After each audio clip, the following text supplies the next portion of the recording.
કેન્દ્રીય સંચાર બ્યુરો દ્વારા વિભાજન વિભીષિકા સ્મૃતિ દિવસ 14 ઓગસ્ટ નિમિત્તે આયોજિત ચિત્ર પ્રદર્શનનું ઉદ્ઘાટન ચેમ્બર ઓફ કોમર્સના પ્રમુખ દ્વારા કરવામાં આવ્યું હતું.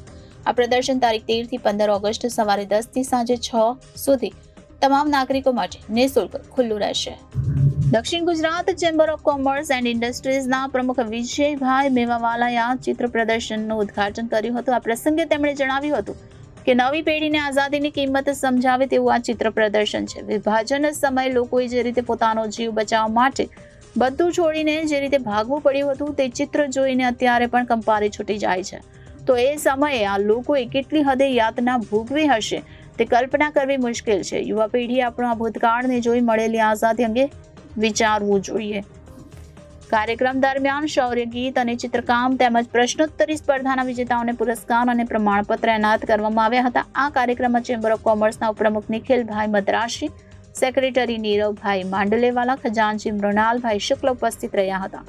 આ કાર્યક્રમના ભાગરૂપે આરડી કોન્ટ્રાક્ટર હાઈસ્કૂલના બાળકોએ શાળાથી પ્રદર્શન સ્થળ સુધી તિરંગા રેલી પણ કરી હતી. તેમજ પ્રદર્શનની સાથે પોસ્ટ ઓફિસ નાનપુરા દ્વારા પોસ્ટ વિભાગ અને તેની વિવિધ યોજનાઓ તેમજ ફિલાટેલી જેવી કામગીરી વિશે લોકોને માહિતી આપવા સ્ટોલ તૈયાર કરવામાં આવ્યા હતા. આ પ્રદર્શનમાં દેશના વિભાજન સમયે લોકોએ ભોગવેલી પીડા, તેમણે કરેલા સંઘર્ષના વિવિધ ફોટોગ્રાફ્સ, તે સમયના અખબારોમાં પ્રકાશિત થયેલા સમાચાર અને વિવિધ દસ્તાવેજોને અહીં પ્રદર્શિત કરવામાં આવ્યા છે. આ પ્રદર્શન તારીખ 13ના સવારે 11 થી 6 તેમજ તારીખ 14 અને 15 ઓગસ્ટના સવારે 10 થી સાંજે 6 વાગ્યા સુધી નાગરિકો માટે નિઃશુલ્ક ખુલ્લું રહેશે. આ કાર્યક્રમને સફળ બનાવવા ક્ષેત્રીય પ્રચાર અધિકારી ઇન્દ્રવદનસિંહ ઝાલા, રોશન પટેલ અને અમૃતભાઈ સોનેરીએ જહેમત ઉઠાવી હતી.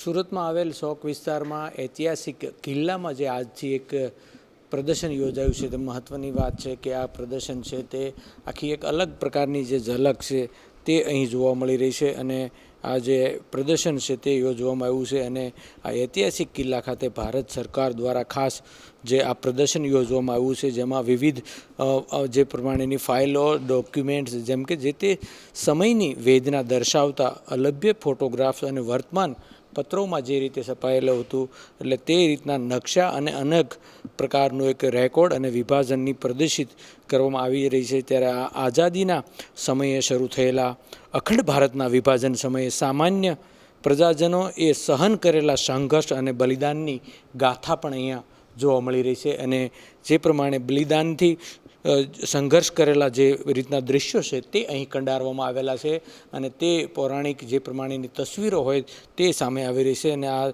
સુરતી માટે જે ખાસ કરીને સુરત શહેરના બાળકો શાળાએ જતા અને કોલેજના વિદ્યાર્થીઓ દ્વારા અવગત કરવા માટેનું આ એક પ્રદર્શન છે તે આજથી આયોજન કરવામાં આવ્યું છે અને મુલાકાતી માટે આ સુરત શહેરના જે કિલ્લા ખાતે આર્ટ ગેલેરીમાં એક્ઝિબિશન છે તે તારીખ 13/8/2024 થી 23/8 સુધી આ વિના મૂલ્યે લોકો નિહાળી શકે તે માટેનું આ એક પ્રદર્શન છે તે અહીં જોવા મળી રહ્યું છે. ત્યારે મહત્ત્વની વાત છે કે આ 15 થી 19 ઓગસ્ટના રોજ આ કિલ્લો પ્રદર્શન બંધ રહેવાનો છે, પરંતુ જે રીતની આ દુર્લભ તસવીરો જે જોવા મળી રહી છે અને ખાસ કરીને ક્યારે પણ જીવનમાં ન જોવે તે પ્રકારનું આખું આ વિભાજનના દૃશ્યો છે તે અહીં કંડારવામાં આવેલા હતા અને તેનું પ્રદર્શન જે વિભાજન જે છે આખું તે અહીં સમગ્ર આર્ટ ગેલેરીમાં મૂકવામાં આવ્યું છે. સંઘર્ષની ગાથા છે અને જે રીતના તસવીરો અને જે રીતના ડોક્યુમેન્ટ્સ જોવા મળી રહ્યા છે ત્યારે જે પ્રમાણેનું આ એક કહેવાય કે પૌરાણિક રીતની જે આખી રેકોર્ડ સહિતની તમામ સામગ્રી છે તે અહીં જોવા મળી રહી છે અને આ વિવિધ પ્રકારના ફોટોગ્રાફ્સ દર્શાવતા જે રીતના દૃશ્યો અને ડોક્યુમેન્ટ્સ છે તે જોવાલાયક છે. અને આ પ્રદર્શનમાં વિદ્યાર્થીઓ માટે ખાસ આ એક કે આપણા જે પૂર્વજોની જે રીતની સંઘર્ષ હતું તે અહીં સમગ્ર પ્રદર્શિત કરવામાં આવ્યું છે અને અખંડ ભારતના વિભાજનની ઝલક છે તે અહીં જોવા મળી રહી છે. ત્યારે આ રીતે સુરતમાં મહત્ત્વનું ગણાતું આ ઐતિહાસિક કિલ્લા ખાતેનું આ એક્ઝિબિશન પ્રદર્શન લોકો અને ખાસ કરીને વિદ્યાર્થીઓ માટે એક લાભદાયક નીવડશે. સહયોગી પરેશ રાઠોડ સાથે અરવિંદ રાઠોડ, જનાદેશ ન્યૂઝ, સુરત. હું ઇન્દ્રવદનસિંહ ઝાલા, ક્ષેત્રીય પ્રચાર અધિકારી, કેન્દ્રીય સંચાર બ્યુરો, માહિતી અને પ્રસારણ મંત્રાલય, સુરત. અમે અહીંયા આજે તારીખ 13 થી 15 ઓગસ્ટ સુધી વિભાજન વિભીષિકા સ્મૃતિ દિવસને અનુસંધાને ચિત્ર પ્રદર્શનનું આયોજન કરેલું છે. આ ચિત્ર પ્રદર્શનનું આજે ચેમ્બર ઓફ કોમર્સના પ્રમુખ વિજયભાઈ મેવાવાલાના હસ્તે ઉદ્ઘાટન કરવામાં આવ્યું. પ્રદર્શન 3 દિવસ તમામ નાગરિકો માટે નિઃશુલ્ક ખુલ્લું રહેશે.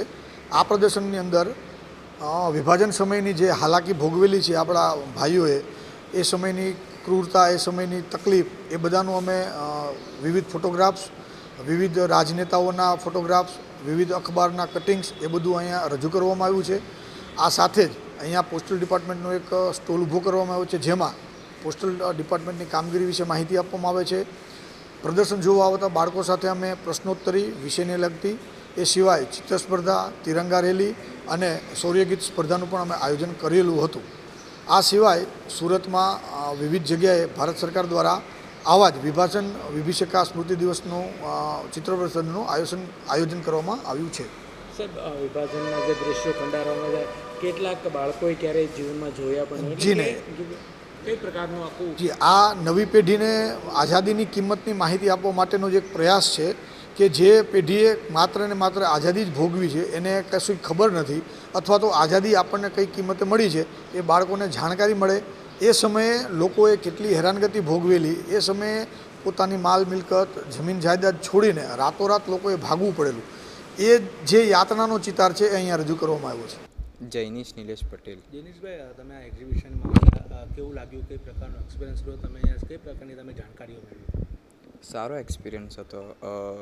પાર્ટિશનના ટાઈમનું બધું જાણવા મળ્યું, શીખવા મળ્યું, થોડુંક સારું લાગ્યું. એક્ઝિબિશનમાં કેવા કેવા ફોટોગ્રાફ્સ છે, શું આખું નિરીક્ષણ કર્યું તો આ અગાઉ જોયું હતું કે? ના, આ પહેલી વાર આવું જોયું છે. અને પાર્ટિશનના ફોટોસ છે, બધા ન્યૂઝપેપર્સના આર્ટિકલ્સ એવું જ છે, તો એ બધું જાણવા જેવું છે, માહિતી મળે. તમે અહીંયા જે માહિતી જોઈ, તમને ક્યારે તમે જાણી હતી? ના.